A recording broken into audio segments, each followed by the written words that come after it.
And Mum seen for the first time, her own eyes, someone having a purpose. So she really knew what it was like to have nothing at the time. But she really seen why she wanted to continue with Angels, so she gave it a good go. I hadn't let the kids put the Christmas tree up yet because I had nothing to put under it. I didn't know what food I was going to put at the table, so I just told them not this year.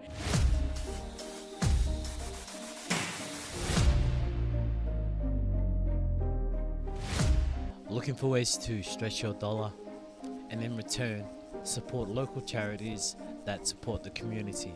Hey guys, welcome back again to the show. Today I'm excited to be joined by Jasmine Tasker, one of the local heroes from the Angels Community Group, a local charity that does such great work in providing support for the local community here in Bundaberg. You'll get to hear insights of the great work they do here in the community of Bundaberg. So stick around to hear their stories and find out how you can get involved in supporting the local heroes in Bundaberg, local angels, making a difference every day. So let's dive back into the show. Today we're here at the Angels at one of their establishments, and they're a local charity community who do such great work here by providing support for the community here in Bundaberg. And joining me today to share more about the great work they do is the lovely Jasmine. So Jasmine, welcome to the podcast. Hello, thank you for having me. And thank you for taking the time to join me today too. However, before we dive into the show, who's been the biggest influence in your life and what did you learn from them? To be honest, I don't have a straightforward answer for that. I would say I myself personally I'm in a little bit of a change right now, and I'm really trying to, I have the work side, but then you have personally as well. I would say Sue, my mother, she founded Angels, and that is why, and I've now worked here. So that has been, I never see myself doing this as a job, or even something I was even interested in somewhat. And if it hadn't been for my mum starting the organisation, I definitely would not be working here. So that I would say has been a massive influence that has kind of been placed there. But yeah, no, I don't have someone to say at the moment other than mum maybe. Great answer. I mean, I have no doubt your mum would be so proud of you in the things that you've done here too as well, and also the woman that you're becoming today. So yeah, congrats and keep up the good work. So now for those that actually don't know who you are, can you please share a little bit about who you are and your background? Absolutely. So I live in Bundaberg. I grew up in Bundaberg, and then I moved away for a long time, but I did return. And I returned to work with my mum, who is Sue, the founder of Angels Community Group. She founded it about 9 years ago. And then so I started working for her, and then my role and the whole organisation has changed so much I joined maybe about 5 years ago, and all of it has changed so much since then. And the organisation has grown as we have grown, and it's just kind of evolved naturally. But yeah, so that's what we do. Nice. I mean, can you take us back to where it all started? Mm-hmm. And what was the reason behind it? Absolutely. So I guess that part is more my mum's story to tell, but I have heard it many times, and I did live it with her. So Angels actually started, my mum had been working for an organisation for over 20 years, and she was made redundant within the same couple of months as a really close family member passing away. And she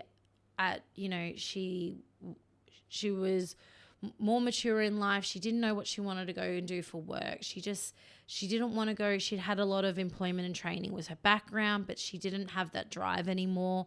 And So she just didn't know what to do. She didn't know what to do with herself. She wanted to make money, but she didn't want to go work for somebody else. But she knew she still had to, she was still young enough that she couldn't retire.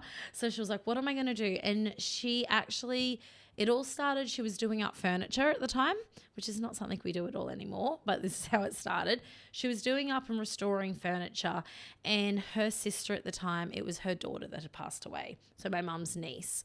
And her sister had moved in with her because she was struggling so much, and she just couldn't get out of bed, and she had stopped working, and anyway, she said one day to her sister, her sister come to her one day and said, I want to help you sand that furniture today. And this is the first thing that she'd wanted to do since her daughter had passed away. And so mum was like, okay, yep, this is how you sand it, and then tomorrow I can paint it or oil it or whatever they were doing. And then so she literally sanded for like 10 hours straight. And she hadn't done anything. She'd barely got out of bed for, weeks and months on end because of grieving. And so then the next day she woke up and said, okay, I want to do another piece of furniture. And that is really how it started. And mum seen for the first time, her own eyes, someone having a purpose. And it gave her something to focus on that wasn't just her own, she was really stuck in her own grief. So then then they decided so my mum, Sue, and Kerry, her friend, they decided to start an organization. At the time it was called Oldies Angels, and they wanted to give people a purpose. And if that meant by giving back, or if that meant even just having a job or whatever it was, they just wanted to give someone a purpose. And so it started off as something very different, but they both had employment and training background. And that is a great way, it was a way that they knew they could make money. So they started with work for the doll programs and work skill traineeships and all different ways. And that was just their way to make money.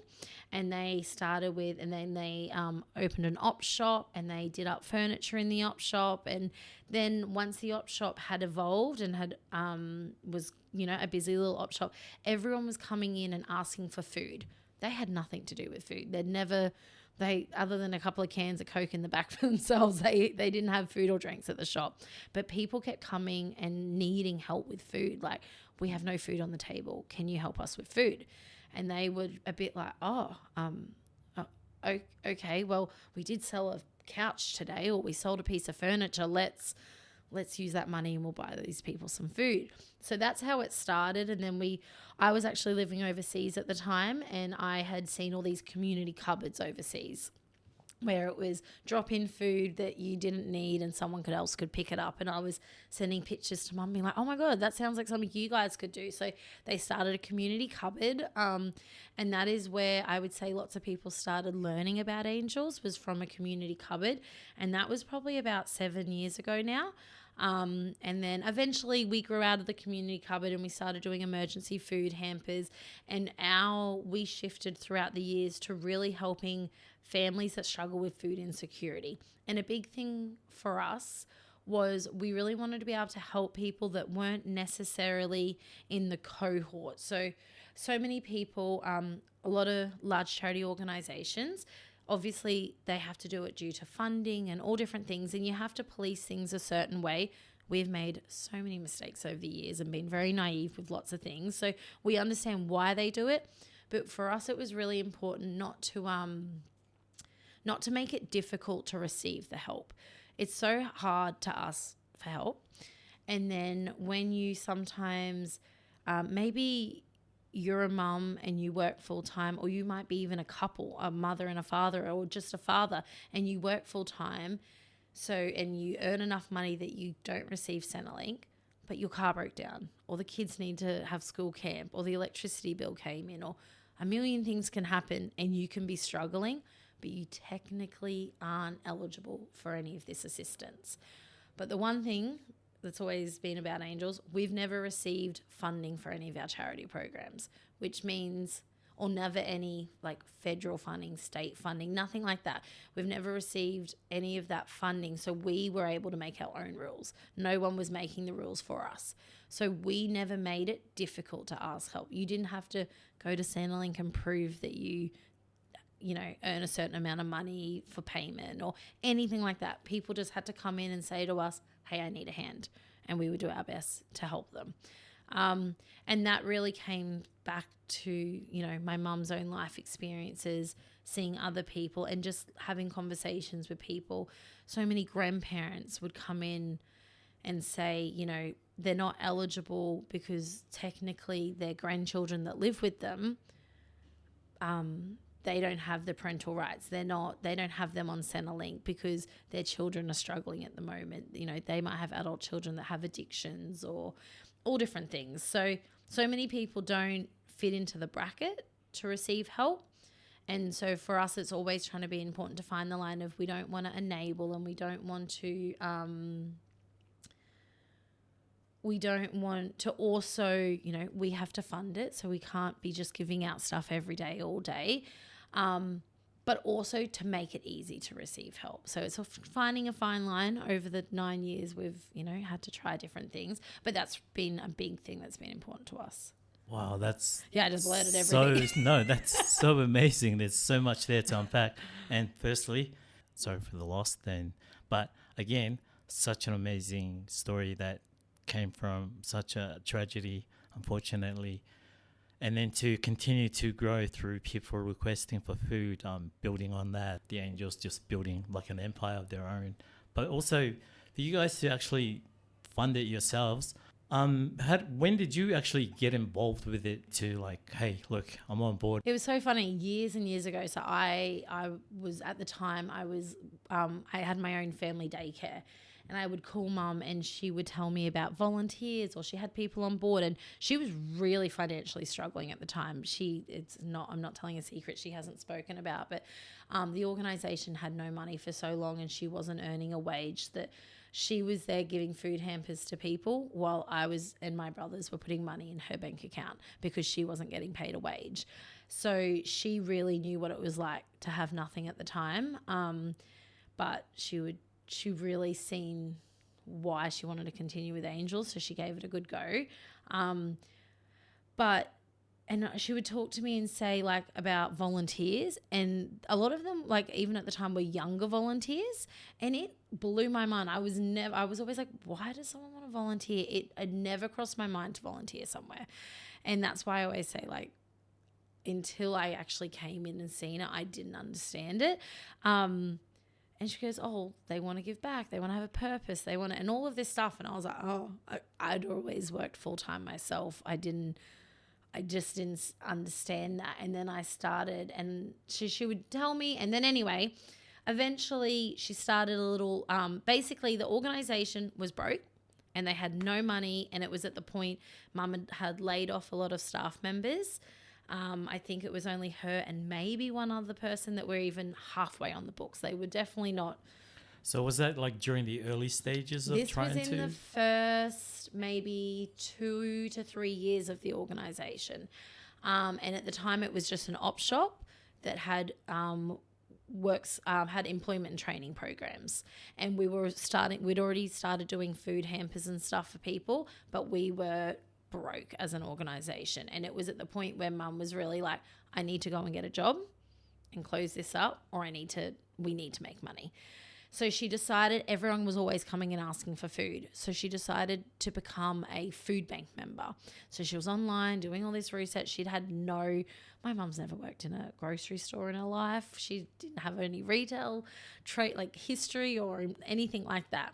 But she just started researching it, and because everyone kept asking for food, she went, okay, I need to try and buy cheap food to sell to people. I can make money to try and keep this organisation running, so that she had a job, so she had employment, and so she could keep on the team that had been volunteering for so long. She wanted to hire them back, but she just had no money. So anyway, one Christmas, she said it was like 40 degrees and they had this back messy like warehouse room. It was just the back of the op shop. And she went in there. They had no money. And she had, because they'd been doing up furniture, they had all these random different pots of grey paint, but like 4 different shades. So not 50 shades of grey, but like 4 different shades of grey. And so there she was like, they're feature walls. So like one wall was one shade, one wall was another, because she just used what she could. She just remembered, she said she was just sweating, just painting these walls. And then she opened Angel's Minimart. And at the start, like she would get 1 or 2 pallets a week. I will just give in the gist of it now. We probably receive up to 30 pallets a week now. But at the time, she'd have 1 or 2 pallets a week, and they would close the shop if the pallet came in, and they'd put it all out, and then they'd reopen the shop and they'd sell a pallet, and it would sell within like a couple of days. And then they basically would just twiddle their thumbs till next week, and they got another pallet. And they obviously just reinvested all the money into the organisation at the same time as doing food hampers and trying to help people along the side. And people started donating food. So we've always had a rule where, like, we have Angel's Minimart, which is a business. It is a business. It is there to make money. It helps lots of people along the way. But then we also have our hampers, which we give out. So they're 2 different things. So she was doing, both of those were growing at the same time alongside each other. And then I said, well, Mum, we need a Facebook page. So I wasn't living here, or I was overseas probably by that time. And I was like, okay, but you need a Facebook page. So, and I would just start helping with little things like that. And I would, she'd tell me a new product that they got in, and she would send me a picture of it, and I'd try and this was about 8 years ago. It was terrible, but I'd attempt, or maybe 7 years ago, I would attempt to make little graphics to put on Facebook and that. So that's how I really started in. And then when I moved back from overseas, I came in and I actually got a job as a training and employment program officer. I had a small group I'd done childcare and I'd been a chef in my 2 previous jobs. And then I was like, but I personally wasn't fulfilled. I wanted to do something different. And then I was I wasn't early 20s. I was mid 20s. And Mum had put a program in to help a youth, so 15 to 18 year olds. And it was to get them, try and get them some work skills, but also they had personally probably a lot of barriers at the time. So there were kids that they were struggling with school, they weren't working, and they just didn't have a place yet. And I was very nervous. I was like, but I don't know anything. Like, they're going to know I know nothing. And I was freaking out. But Mum's like, well, we need someone to run this program. We won the money to run this program, but we have no one to do it. So you have no job. Do you want to give it a go? And I was like, okay. But I gave it a go, and I loved it. I ran that program for 12 months, and we had 24 people, and we got so many of them jobs, and I still see them today. Like, they still come in and they shop in the mini mart, and I learned so much in that 12 months. But that's where I started. And I was someone that was only a couple of days a week, that program. So then the other couple of days I just started helping with the business side of things and trying to, grow our social media to get the word out and grow Angel's Mini Mart. And then really for us, the Mini Mart is what Angels is most known for, most probably. And it grew, and we seen a huge need and demand for it.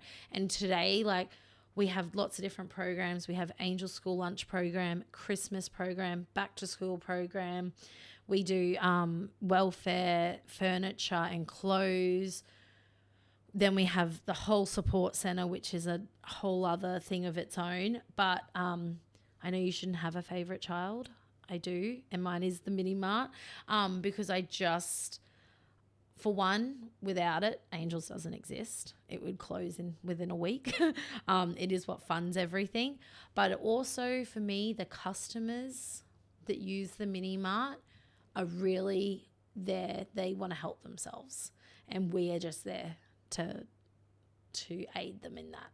Hey guys, if you're finding value in today's show, please subscribe, share, and hit that like button, as it helps this channel to grow so we get to hear more stories like these ones. So let's dive back into it. Wow, that's so incredible. There's the highs and the lows in what you were just sharing with us, and also the great achievements of having the business set up like you said, the favorite child, the minimart, which is the business side of things. But at the same time, you guys are still finding a way to still give back to the community. So with that being said too as well, like with the other services, who are they most catered for? Like you had your Santa, you had the hampers and all that. Yeah, so I would say, so we have second to none, which is an op shop. However, so anyone can go in there and use it. But if people have recently maybe got accommodation, they've been, couch surfing or sleeping rough in any way, and they've got accommodation, but then they're struggling to fill that. They don't have a bed, they don't have pots and pans, they don't have all of that stuff. Or unfortunately, we have so many domestic violent victims that come in and they've literally just got the clothes off their back, and they might have kids or just themselves, or even people that have been in a fight, like their house is burnt down, and they come, they're like, I have nothing.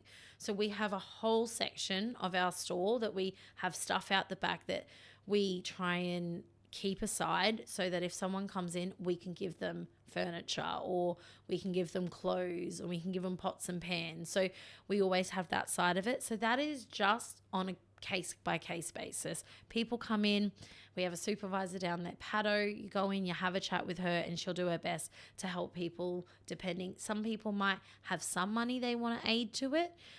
They might say, I can afford some, but I can't afford everything. Or some people are like, I've got nothing. So we just work on that.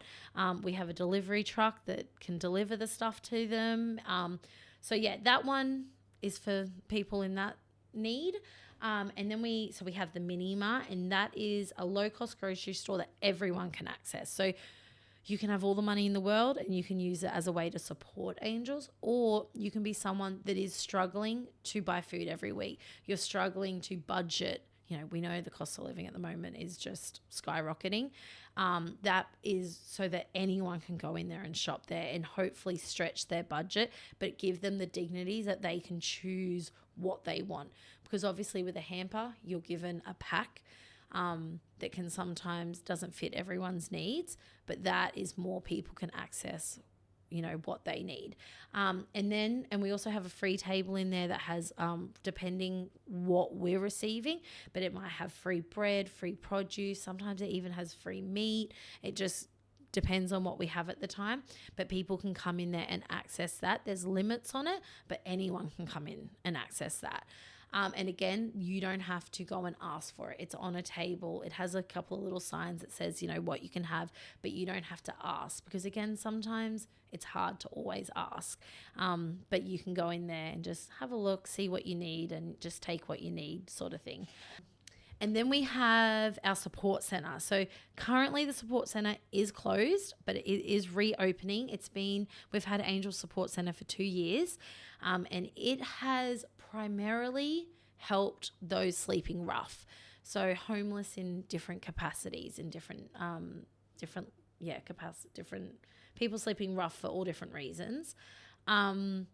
But it also helps families struggling with food. So we have a hamper program that people can access up to 12 hampers a year, and they can come in and they just have a chat with us, show us some ID. You don't need to go to Centrelink to proof of payment or anything like that. You don't have to make an appointment ahead of time. You just come in, have a chat with us. That's between 12:30 and 2:30 Monday to Friday. And like I said, it is closed right now, but it is reopening this year. And they can come in and we can try and make up a pack that best suits their needs, and they can take that with them. But we also provide showers, laundry, mobile charging services, a tea and coffee station, somewhere just to sit, have a conversation, for those sleeping rough, somewhere that they can come and just relax a little bit, because on the streets you can't just lie on the couch and just and I've never fortunately I've never been in the position that I have slept rough, so I don't know what their needs are necessarily, but I've had enough conversations with people that we have tried to create an environment that they can come in and relax and just feel safe, hopefully. But with that, we have also we have a women's only time. So on a Friday morning between 9 and 11, we have ladies only. So ladies can come in and they have all the same access to all those services, but just women. Because unfortunately, lots of the women that we have had have felt unsafe due to different reasons because of their past and history. So it is a time that they can come in and just have that time and use the services there, hopefully they can feel safe in that. And then we have Orange Sky, so a laundry service. They're here 4 days a week and they provide amazing laundry service, but also there to have a chat, and it's so much more than just laundry. And yeah, they're all different times. And then we have different meal times. So on a Tuesday morning, we have a hot breakfast. On Thursday afternoon, Domino's Bundaberg donate a huge amount of pizza. And so it was like a little pizza party afternoon. We want to, in the future, we have hopes to have more family focused times. And we really would love to help with, families that are struggling, that maybe don't have the money to provide tutoring and stuff like that. So that's a little plan and future for the side of the support centre. We also have Bundaberg Street Law that comes in on Thursdays, and they provide free legal advice to people that are homeless and that can't afford legal representation. And then there's so many different. Then we have lots of different organisations that come in just randomly, like sporadically. And we've had Hep C clinics come down and do testing and help provide medication. We've had the Queensland Sexual Health Clinic come down, and they have come down regularly. Centrelink used to come down regularly on a Tuesday morning and just make sure if anyone was needing help with filling out paperwork and that sort of thing. So it is really a hub of different organisations that come in, because then the people that use the service can help benefit from all those different services that come down. So the support centre, is closed at the moment, but it is going to reopen this year, and we just hope to reopen it, and we really want to create like a safe and friendly environment for different cohorts of people. We have different vulnerable community members that we want to be able to help them maybe on different days and different times, because sometimes they don't all mix together the best. So that is something that we've learned over the last couple of years. So we're just navigating that at the moment. Wow, it's incredibly amazing. I don't know how you guys managed to get anything else on your plate. I haven't even talked about Christmas and backpacks, but that's a program as well. But yeah, the list is long. Other than that, are you guys like in a position where you're always constantly struggling with something that you'd like to either improve on or work towards? Absolutely. I would say the one thing that we are never is stagnant. We are always trying to think of how can we do it better? How can we, and like none of our services have ever come just because like we were bored and wanted to do something different. Never. It has always been from a need in the community that we've seen. Maybe we've been asked, like the way the food had started was because people kept coming and asking. We do a back to school program that helps up to 300 students every year with a full backpack full of school supplies, lunch boxes, drink bottles, books, everything. And we try to make it age specific to the grades. And that started because Sue was down at Second to None, our op shop at the time, a couple of years ago. And she just noticed a little boy wasn't at school and school had started. And she kind of jokingly was like, "What are you not doing at school today?" And he said, I don't go to school till next week because mum doesn't get paid till next week, so I have no school books. So 6 years later, we're still doing Angel's back to school program. And so all of the services that we've ever started have come from a need that we've seen. So yeah, we're always growing, always changing. We definitely...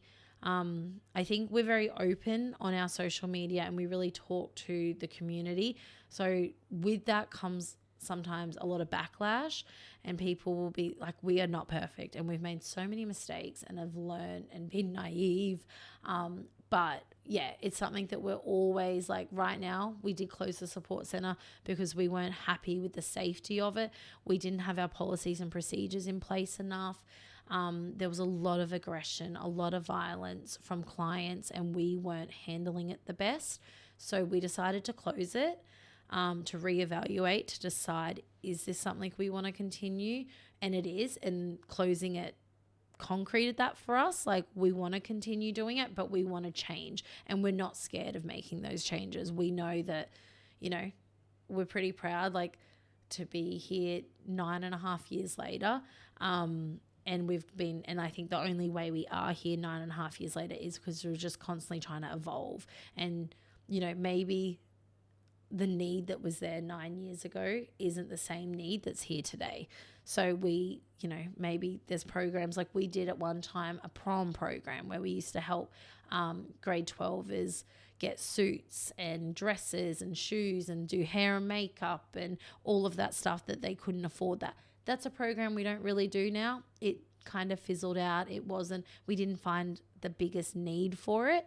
But that's okay. Like, that's a program we tried and it helped some people, but it wasn't one that we could continue, or maybe there just wasn't a need for it. So the needs change, and we are just happy to try our best to go with those changes and listen to the community. We are reactive because, like, we don't want to service a need or a community that isn't there, that doesn't need it. So we try our best to listen and hear what, you know, we kept hearing families didn't feel safe going into the support center for different reasons. And, you know, sometimes all you can say is like, I'm sorry, and you kind of we can't do anything at the time, but it was something we kept thinking about and being like, this isn't right. We want to help the families. We don't want to only help, you know, adults sleeping rough on the street. We want to help them as well because they have their own reason, and not many people choose to be homeless. And if they choose to be homeless, it is, from what I've seen and my knowledge, usually has to do with mental health, addiction. There are layers to it. It's not, you know, someone working and having a purpose and a drive and they're just choosing to sleep on the streets. That's not, some people I'm sure, but that's not what I've seen a lot of. So we still want to help that group of individuals, but it's not the only group we want to help. We want to help people over 60 that are lonely, that, you know, they're not working anymore, and they are retired, and but they want to find a purpose again. So we have a group on Tuesday afternoons for that. So then we want to make families feel safe coming into the support centre, so they feel like they can use that service. So goals are always changing. What our goals were 12 months ago are different to what they are today. I don't even know what they'll be in 12 months. So yeah, always changing and always listening. I know sometimes we probably don't react as quick as people want, but that's because, you know, it is actually a really small team on the inside trying to figure it all out. I mean, this seems so Hollywood-like. There's cameras, action, you know, take one, take two. So it seems like a lot there happening. But at the same time, it's so amazing to see that you guys are consistently looking for something, trying to continue to work on something new. So there's always that, it seems like there's always that growth to doing something that you find you could possibly help in certain areas, which is pretty amazing that you guys are doing such great work in the community here. And also, what's the fun part? You've told me about all the chaos. Mm-hmm. What's the fun part that you get to enjoy the most too as well? There's fun, and then there's rewarding. So I would say they're sometimes the same, sometimes different. So it can be extremely rewarding. I love, like, my favorite, I'll tell you fun, but I'll tell you rewarding as well. My favorite stories that I think back on are handing out Christmas, like, hampers to families. Like, we didn't actually do Christmas last year, but we did it the year before, and it was our biggest one yet. And it was huge. It was like so many toys, so much food. We pumped I don't know what they say. We busted our guts for 2 months to fundraise for it. And then we helped so many families. And I remember walking a family out, just one of 300 families, and I was walking out with a mum, and it was a couple of days before Christmas, and I said to her, and she had food and I had toys, and we were walking out, we had watermelons and ham and everything, and I said to her, like, oh, is this going to help you this Christmas? Like, is this, they never know what they were going to receive. And then she goes, oh, I hadn't let the kids put the Christmas tree up yet because I had nothing to put under it. I didn't know what food I was going to put at the table. So, like, I just told them not this year. And so I'm going to go home and tell them they can put the tree up. And I was like, I have tears still to this day when I think about it. And we've had that story in a similar way hundreds of times over. I've had grandparents that unfortunately have had to turn life support off of their children days before Christmas. And they're like, I had a small gift for my grandchild, but now I'm their everything now, and I don't have food ready for them. I don't have any toys. I don't even know what to get a 9-year-old girl, or like they were just thrown. And I've unfortunately had that story in different versions so many times, and to be able to help them for that is like, and they're so thankful. And we've had people that have received help over and over again, or different occasions, and then they might come back in 6 months or 12 months and be like, oh, I'm doing really well now and I want to like give back, and just to see like that we helped them while they were struggling, and then they see that later on. So there's just, to say it's reward, or just even in our mini mart, I have so many people say,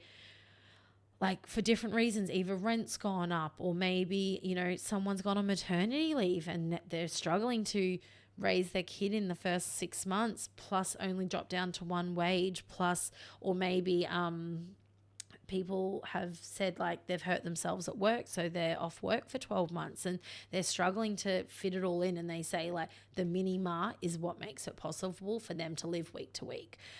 So that story is just so many different versions, and like all of us have different stories that we've got to sit with people and hear them. Our training employment programs, having people that maybe have not been in the workforce ever, or haven't been in the workforce for 20 years, and they're so nervous, and the confidence, and they gain skills and they gain all of this other stuff, and they have money and all of this stuff for 6 months. But for me, the confidence and the purpose they receive over that 6 months, and to see or grow, and then to see what they get to do afterwards, like all of that stuff is what makes it incredibly rewarding. And then the fun is that it is actually chaos. It is manic, but you kind of, I'm not the best at it all the time, but you got to kind of laugh with it. I get to work with a really close friend. Sophie, one of our managers, is a really close friend. My mum, I get to work with my mum, and we get to come up with crazy ideas and give it a go, which like you don't always get to do that in your workplace. And the one thing I think about Angels is we kind of just give things a go and see if we can make it happen. There isn't a whole lot of red tape. We just get to be like, let's give it a go. Sue's on the board. We have a great board that support us. So they kind of think, oh God, that seems like a crazy idea, guys. And we're like, let's give it a go. And, worst comes to worst, it doesn't work. But yeah, we get to have fun along the way. Like the amount of days sometimes we're over in the warehouse unloading 10 pallets, and you'll be sweating and that. But you get to have a laugh with everyone and just think, God, this is crazy. That's amazing. And look, do you guys also get support from like other organizations?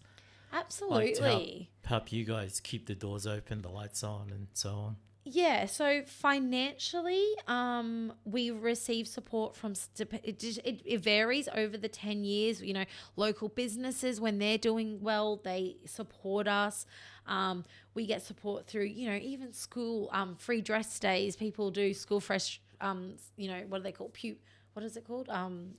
I don't know the word, but they do different fundraisers and stuff. So we get different organizations, Rotary clubs and all of that doing fundraisers, and all of that sort of stuff helps. We have people that over the years have come in and done, like fundraisers, or they might even just spreading the word of what Angels does, and like letting people know to come down and support us, shopping at our mini mart, donating when they can. We have a cafe, going in and having a cup of coffee. All of that actually supports us so much. So, and we have the one thing over the last 10 years, we've had absolutely incredible local Bundaberg support. As we have grown, we've got support from, larger organisations, national organisations, Food Bank, Orange Sky, Share the Dignity, all of those sorts of places that see the work that we're doing and they want to jump on board and help and contribute and help the community. We love being able to be a base for them.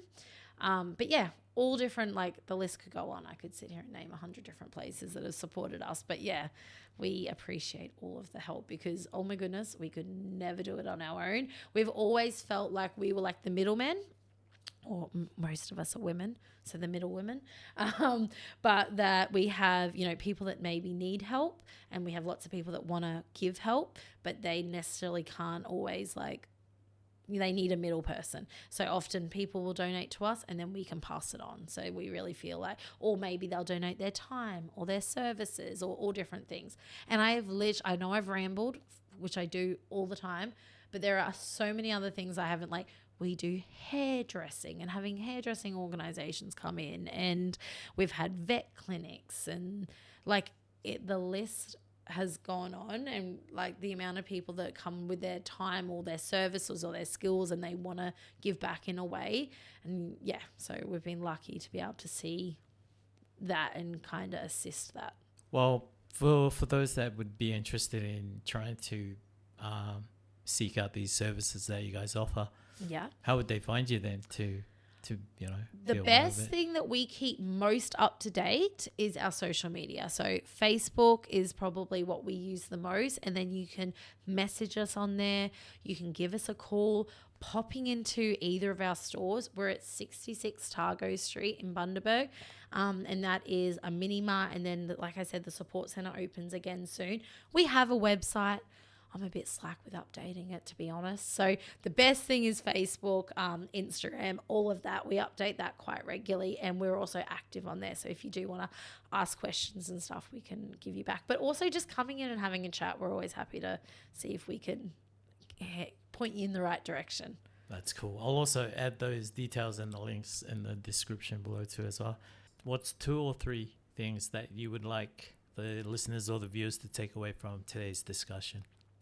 I would hope that it is really okay to ask. It is okay to not be able to do it all on your own.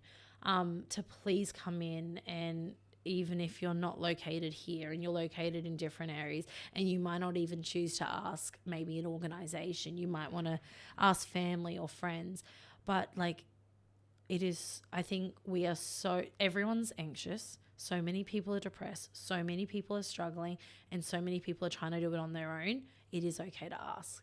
Ask your friends, ask your family, ask organizations, ask your workplace. Just talk about what your struggles are, and people actually want to help. And you know what? Even if they do it selfishly, they like helping, you get the help. Either way, I just think, please don't be scared to ask. People so often want to help. So many people are struggling on their own, but the thing is, if they just have a chat, everyone's struggling in different ways. Everyone has different issues, but unfortunately, everyone is struggling, but everyone just kind of puts a face on it and tries to make it work but when you just reach out and say, actually, I really need a hand with this, and people want to help. I think that's one thing I would hope people, I know it's hard, and also I know it's hard to ask for help, but I would say that's something that I really encourage, and just communicate open. People, I can't insist how much I've seen through work and through angels, but also personally, that people want to help. And another thing, and then I guess the maybe the more the business side of it, is come and shop at Angels, shop in the minimart, stretch your budget further, but goodness, that will help.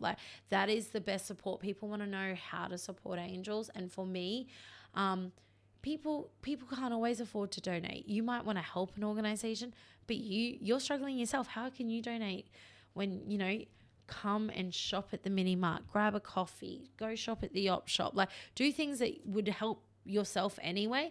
But man, that helps us so much, and that will keep our future and our longevity going. And I just really hope that we can continue doing this and keep trying to help people that we can. And we'll grow and we'll change a million times over. But yeah, just God, that support helps so much. So yeah, I would say they're the two things. But yeah, and it's okay to change and make mistakes. We've closed the support center, we've closed programs, we've done that so many times over. And like, I am not scared as that being, if Angels closes tomorrow, we didn't fail. I'm really strongly agree with that, you know, changing something or pivoting or readjusting or even closing something isn't a failure. Because like sometimes things don't last forever or things need to change to get better. So I would just say, like, I hope they can, and something I need to remind myself about all the time, but it is something I strongly believe and I feel I've experienced myself. So yeah, change is not a failure, or closing or ending something is not a failure. Okay, so to wrap things up, any final thoughts? No, I feel like I have said everything. Wow. Yeah. That but was true. Oh, thank you. Thank you for letting me chat. I could chat and talk about Angels all day, every day. I feel like I've breathed it for the last at least 5 years, and it is definitely something I'm super passionate about. So anytime that I can sit and talk about it, I love. Well, it was absolutely amazing that you got to share insights about what you guys do here, the great work. It's amazing to hear some of the stories that you were sharing. Was like, yeah, it was heartbreaking to hear and quite touching. So I take my hat off to you guys, and I also appreciate you joining the show to share the great work that you guys do here. So Jasmine, thank you for joining me on the podcast. Thank you for having me.